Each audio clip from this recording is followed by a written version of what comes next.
You watch someone with half your qualifications walk into the job you wanted. It's definitely not about your qualifications. Today we're breaking down exactly why less qualified people get hired first and what you can actually do about it. Let's get into it. The overqualification trap. Here's the first brutal truth. Being too qualified actually hurts you. Hiring managers see your stacked resume and they don't think jackpot. They think flight risk. They think this person is going to leave the second something better comes along.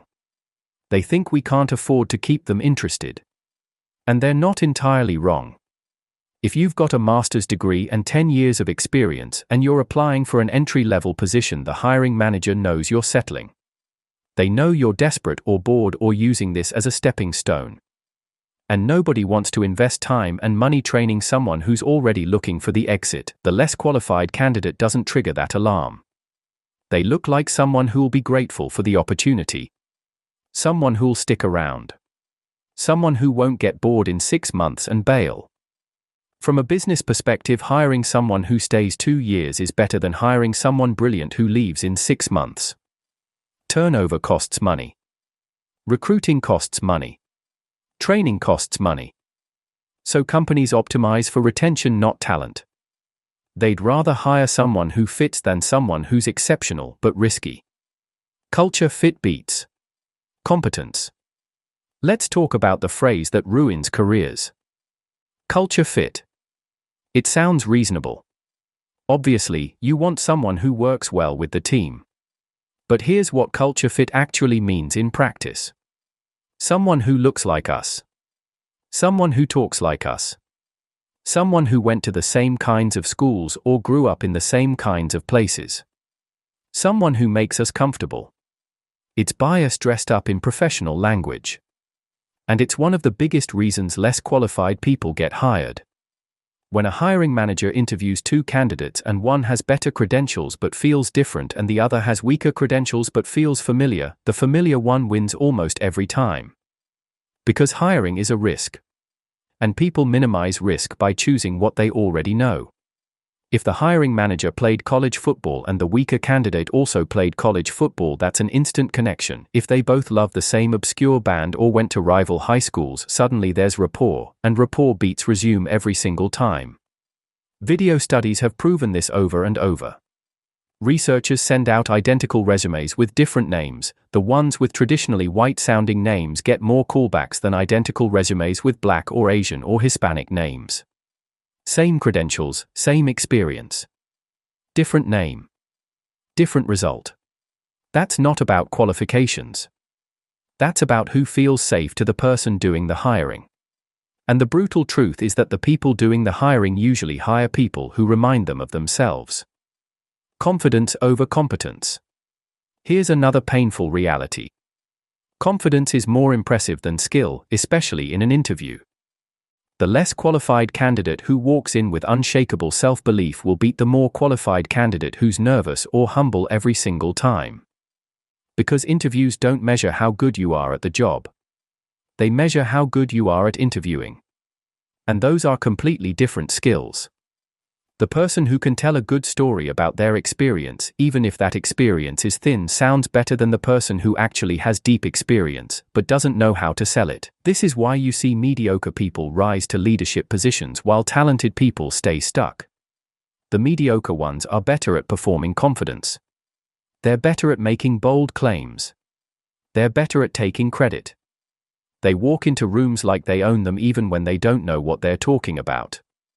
And that performance reads as leadership potential. Meanwhile, the person who actually knows what they're doing is too busy being accurate and careful and thoughtful, and that reads as weakness.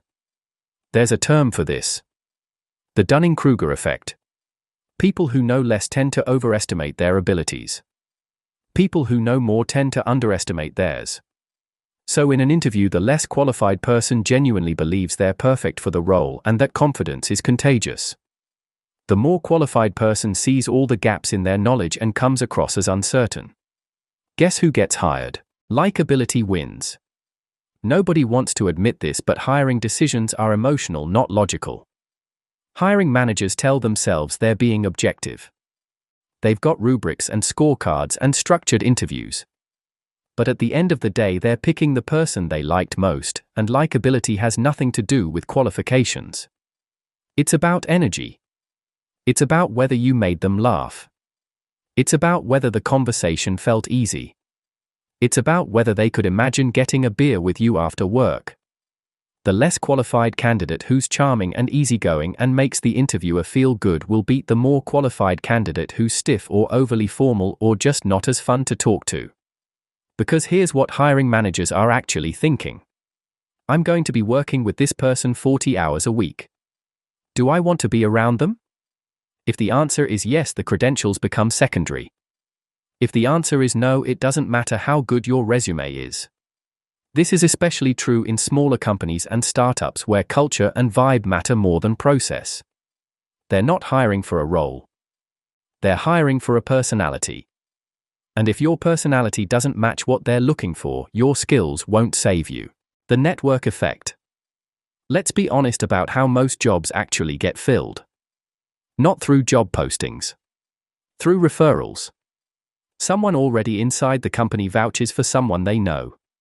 And that someone doesn't need to be the most qualified candidate in the world. They just need to be trusted by the person making the referral. This is how less qualified people leapfrog over everyone else. They know someone. And that connection is worth more than any credential you could ever put on a resume. When a hiring manager gets a referral from a current employee, they trust. They stop looking at other candidates. Why? Because the referral comes pre-vetted. Someone they already trust is saying this person is solid. That eliminates risk. It speeds up the process. And it makes the decision easy. Meanwhile, you're out there applying cold, sending in resumes that get filtered by bots and never seen by human eyes. You could be twice as qualified and it won't matter because you're not in the network. This is why people say it's not what you know, it's who you know. And they're right. The less qualified person who spent time networking and building relationships has a massive advantage over the more qualified person who stayed home perfecting their craft. Fair? No. Reality? Absolutely. The performance paradox. There's another layer to this. Being good at your job and being good at getting hired are two entirely different skill sets. The most qualified candidate is often someone who's been quietly doing excellent work for years. They're not flashy. They're not self-promoting. They're just really good at what they do. But that doesn't translate to interview performance. The less qualified candidate might be mediocre at the actual job but exceptional at selling themselves. They've got the polished LinkedIn. They've got the elevator pitch. They've got the interview answers memorized. So the hiring manager sees two people. One who's actually great at the work but doesn't interview well.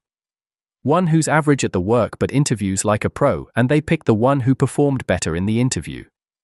Because that's all they have to go on. They can't see your actual work, they can't watch you in action, all they've got is the performance you gave them in that room, and if your performance wasn't as strong as the other person's, you lose.